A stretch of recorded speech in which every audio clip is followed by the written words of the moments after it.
fellow New Yorker. I don't really get to say that when talking to people in CHH because there's not many. Right. So I get you a little bit. I get you a little bit. Word. I'm in Staten Island, but man, it's good to talk to you. Your projects and your rollout and everything has been super dope. But I want to open up and first ask you about all of the food references on your project. Sure. Because as a man who is into the culinary arts myself, and as For a sure. as a New Yorker, you have some good stuff here. So let's kick it off with the L&B Spumoni Gardens reference on your project. Have you ever done the family style dine-in dinner there? I have actually. And it's just as good as the pizza. I mean, they make really good Italian food there. And that's coming from an Italian guy who, Italians are just snobs. You know, they always think their mother's got better sauce than wherever they're eating. It's like, my grandma does this better. Why would I even eat this? It's crap. But no, really good food there, man. And their pizza is bar none. I know they did get bought out. So they got changed up a little bit. Yeah, they changed up a little bit, but their pie is still remarkable. And I will respect the name of L&B Spumoni as long as I live. It's funny, man, because I'm not Italian, but because I'm from Staten Island, it's like I'm basically Italian. Is everybody? Yeah, you're honorary Italian. Everyone here is Italian, and I've been to Italy. Like I know I'm into it. I'm part of it. Sure. All right. So since you said about the Italian thing and Italians are snobby, I have to mention that when you spoke about the cannoli shells, you said ricotta instead of ricotta. Yeah. Which I know. Yeah. New Yorkers, Italians especially, might have had a problem with that pronunciation, but I know it fit the T'Challa rhyme better. So what do you have to say about that? Yeah, that's really what it is, man. It's like even on that same record, Ramen and Ryman, I said Hanada instead of Haneda, which is the airport in Japan. Mm-hmm. But it fit better with the rhyme scheme. So I feel like as a rapper, my G card isn't going to be checked as much when it comes to food because I have to squeeze it into some multi-syllable rhyme schemes. But I think that's just part of hip hop is like, bending and manipulating and twisting words and still being able to communicate in like an interesting and fresh way. So yeah, no, trust me, I definitely understood that I wasn't enunciating that right. But to fit the rhyme schemes, you got to bend the rules a little bit. See, but nobody would know that except a New Yorker. So I was like, I have to ask him about this because as soon as I heard it, I was like, wait a minute. Like, jumped out. I'm not going to be rapping and be like, yo, I got to fill it with ricotta. It's just not going to happen. T'Challa. Like, you made T'Challa Italian. That's right. Man, I've seen people fight over the pronunciation of things that really aren't pronounced that way. Your galamad and everything like that. All right, so the other one we got to talk about is the bagels and lox. You made a lox reference. So how do you take yours? Mine is everything bagel with lox. Yeah, I'll do usually a plain or an everything. Or sometimes they have onion. I forgot what that's called. Onion bagel. The onion that's Yeah. But you got to go savory, And that's up at Barney. I thought I mentioned it. Barney Greengrass. That's like another historic spot. The niche there is incredible as well. Or no, the potato. I forgot what it's called. But that's like a 10 for 10 spot. Super expensive, but they get super fresh lox. It's lox is expensive. You're not getting that in Atlanta now, right? Nah, I'm not getting bagels down here. But you know what? I probably don't need any bagels if I'm honest. The kids gotta lay off the carbs. I feel that. Yeah. All right, another one I picked up.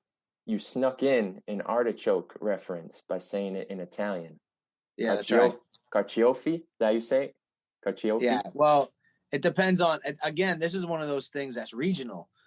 So like my family say caciofle. You know what I'm saying? And it's like, what? That's not even how you pronounce it. You know what I'm saying? But that's what they would call it. So my grandma used to make these stuffed artichoke, and she would stuff it with breadcrumbs. So you peel off the artichoke, and you eat the leaf. Yeah, yeah, yeah. Breadcrumb comes with it, and a piece of the heart from the bottom comes with it. So there's a lot. There's a lot of food references. I'm surprised you actually caught that one. Yeah, you know what? I was really combing through as I was preparing for this. I'm totally into food. I get you talk about your 10,000 hours of dedicating time to become a master. I'm like Yeah, watching Bon Appetit, I'm watching Munchies, I'm watching Anthony Bourdain, I'm in the that's kitchen right.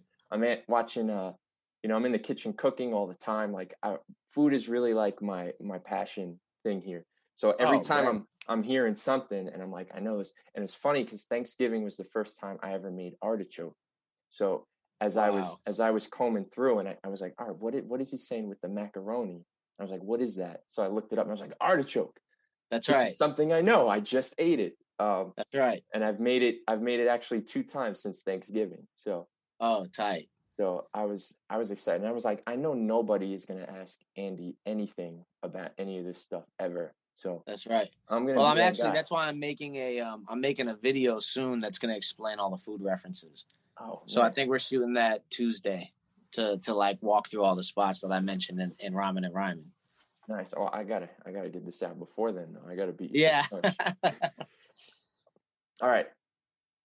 So you have the how you say it, Afori mentioned? Afuri. Afori. Did you get to eat there? I And did. when Yep. you were in Japan and what makes this ramen song worthy that he gets a name drop? Well, first of all, I ate ramen all over Japan. And so we ate at like the most interesting spots we could find. This one came highly recommended from my buddy Andrew Chen Mm-hmm. from 316 Clothing. And it also came highly recommended by Pharrell. This was actually like Pharrell's Wow. favorite spot to eat Yeah. at. So um, those are high recommendations from the sauce gods. And we showed up, and I would say it might have been like the highest quality ingredients that we've had in ramen our entire time in Oh Japan. It yeah. felt like the chicken. First of all, they did chicken in there. Um, they did a couple other really unique things that made the ingredients super fresh. It was like light and delectable and super flavorful, and just it tasted clean. I don't know any other way to put it, but No, I get it. I get it. yeah, it was absolutely delicious. The aesthetic was incredible in there. So the whole experience is just a vibe. But I mean, ramen, that's the thing is like ramen doesn't need to be a sophisticated thing. You can just get it from a hole in the wall, a vending Right. machine, and it's still good in its own way. So I loved it, but it also Afuri and Afura, which is a old school Yep. MC that I grew up listening to, worked right in line with each other on the multi-syllable situation. So it had to make the song. Yeah, that was nice. I get what you're saying too because I don't know if you've been to Italy, but Uh-huh. the Italian food there and then your New York Italian, it's night and day. It's totally For sure. different. And Way different. it's like, whoa, the ingredients, like, yeah, we picked these tomatoes, the basil, everything. We picked it this morning. We simmered it, we made that sauce, we threw it on there, you're eating it now. That's right. We caught that chicken this morning. And it's like, whoa. And it's like That's they right. over there, they laugh at us over here. I remember doing a pizza class there and somebody asked, "Oh, did you ever have New York pizza?" And the guy's like, "Get that garbage out of here!" Like he was like, and I That's was right. like, "Yo, Staten Island has some good pizza. That's right. Brooklyn's got some good pizza." And then he was like, "That's garbage," and I was like, "Well, I've had the ingredients out here." So I came back such a food snob. My Right. parents are like, "Oh, you want to go out to eat to the Italian restaurant?" And I'm eating there, and I'm like, "No, Yeah. not Well, you impressed." know what? The cheese that we use, the sauce that we use, the different wheat and flour that we use Yeah. to make everything is very processed compared to what you get there. So I was Mhm. eating there. I didn't get sick once. My stomach didn't hurt. That's how I they barely eat gained bread. weight. I think That's because how we were they eat bread walking. for every single meal. It's like That's these right. people, all they do And is eat bread all day. all day, bro. And I really didn't gain weight. I think because we were walking a lot too. Yeah. But my skin didn't break out. My stomach didn't hurt. As soon as I came back and I had cheese on the state side, Yep. I immediately got sick. So I know they're definitely using different ingredients. I ate the best tomato of my life there. It was a grape tomato. I popped in it. It tasted like a grape, like it was sweet. Yeah. And I brought the lady. I was like, "Hey, did y'all put grapes on this place?" She's like, "I said tomato," and she said, "We got that near Mount Etna in Sicily." And so what happens is the volcanic ash from that volcano is what makes the soil really rich and what allows a lot of the flavor to come into these tomatoes. Where in the States, we'll grow things out of season and we'll genetically modify it so that we can just have it all year round. So you're not supposed to be able to have strawberries all year round, but we grow them in labs so that we can have them. And then when you crack open a strawberry, there's a big white strip down the middle because it's not a solid red all the way through the way it should from a real strawberry because we're modifying this stuff. And so I actually like that philosophy of eating is like when you eat things that are in season and then you have to wait for another full year to get them. Right. I think it's way better for our bodies. It tastes better and it gives you something to anticipate, Yeah, it's crazy. You don't know an experience until you buy limoncello from this random dude in the mountain with no teeth, and and you're just like, who is this guy? And he's like limoncello, and he doesn't say anything else but that. And I'm like, I guess I'll give him money, and then that's right. He gives you the limoncello. Those are the experiences you can't pay for, right there. Yeah, and you just hope you survive. And also, one last thing, because of you, I tried to chop cheese because of your reference. I forgot which track it was from Uncomfortable, but they don't. We don't do them in Staten Island. And I was in Queens, Queens, in the Bronx. I forget where, and they had like a little bodega on the side. And I walked in. It was like breakfast time too, and I was like, yo, I don't care. I was like, yo, let me get a chopped cheese.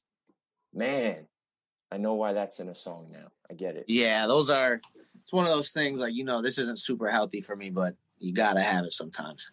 Yeah. So let's actually talk about music now. Like we got that, but I mean, I was excited about that stuff for real. Oh yeah. But all right, I feel like a lot of people maybe missed that Neverland and Happy Thoughts sort of connection. And I know you've got that line in the song Lost. If I lose my happy thought, then I won't fly. So in this story, are you Peter Pan thinking happy thoughts, trying to figure out how to fly home to Neverland? Absolutely. And that's spot on. And one of the things I think really frustrates me more than anything is like, you put a lot of thought and effort and creativity into these type of things. And when they just, people don't catch those references, it's like, but yeah, it's like even the food thing, like that's on that last record, Manja and Manja, Ramen and Ryman. I'm making so many cool references. I was like, oh my gosh, I nerd out about this stuff. I love it. Mm-hmm. And I'm like, dang, I don't know if anybody's gonna know what half a sheet from L&B Spumoni's is. You know what I'm saying? Or just like to try the Spumoni, like the actual ice cream. You got to get the Spumoni and a half a sheet. And I'm like, and it's always satisfying to me when people find the references and they connect the dots, and that's exactly what this is. Happy Thoughts was meant to be that, like a precursor to Neverland. Yeah, it's funny because I didn't make that connection, and as I'm doing this out, I had that light bulb moment, and I was like, "Oh dang!" I was like, "It's right here. It's right in front of us." And I was like, "Man, I wonder how many people kind of slept on this idea." My last thing on that is, so you have sword and arrow, or arrow and sword, are feather and key the last pieces to this 4-part thing. I know you have that poster, but it was a poster, a flyer, and there's merch that has all 4 of those things. So do we get that feather and key at some point? I guess you'll have to wait and see. That's a yes. No. Yeah, man, that was another kind of, I was like, wait a second, there's a Sword and Arrows actually on the Neverland cover too. Yeah, that's right. Not the same artwork, it's a little different. Right. Yep. But I guess we'll wait and see. All right. So you tracking with me though. I'm real close. So, all right, 2 times on this project, you mentioned kids kind of like in a humorous way, but next please, like no kids. But is this an actual tension for you because, you know, you got the career, you're married, you got the house. Conventionally speaking, you know,